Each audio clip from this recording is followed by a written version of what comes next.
পৃথিবীতে আল্লাহ তাআলা মানুষকে বাসযোগ্য করার জন্য কত কিছুই না সৃষ্টি করেছে।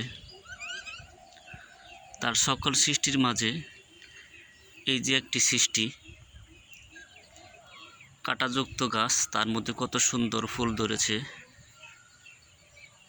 এই সৃষ্টিটাও কিন্তু মানুষের সেবার জন্যই করেছে। তাহলে একবার চিন্তা করে দেখতে পারেন যে আল্লাহ তাআলা এই মানুষকে কত মহব্বত করে সৃষ্টি করেছে তার কল্যাণের জন্য। কিন্তু আমরা মানুষরা কি তার এই কল্যাণের কিংবা এই সৃষ্টির সেবা করতে পেরেছি? সকল মানুষের কাছেই একটি প্রশ্ন,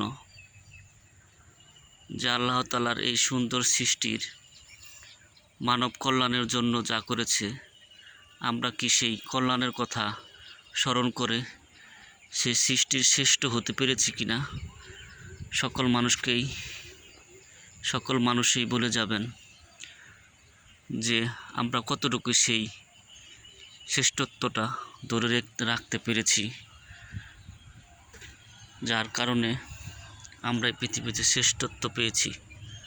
সকলেই এই পৃথিবীর সৌন্দর্যকে উপভোগ করুন এবং মানব কল্যাণের কাজ করুন, সৃষ্টির শ্রেষ্ঠত্ব অর্জন করার জ্ঞান আরোহণ করুন। সকলেই ভালো থাকবেন। আল্লাহ হাফেজ।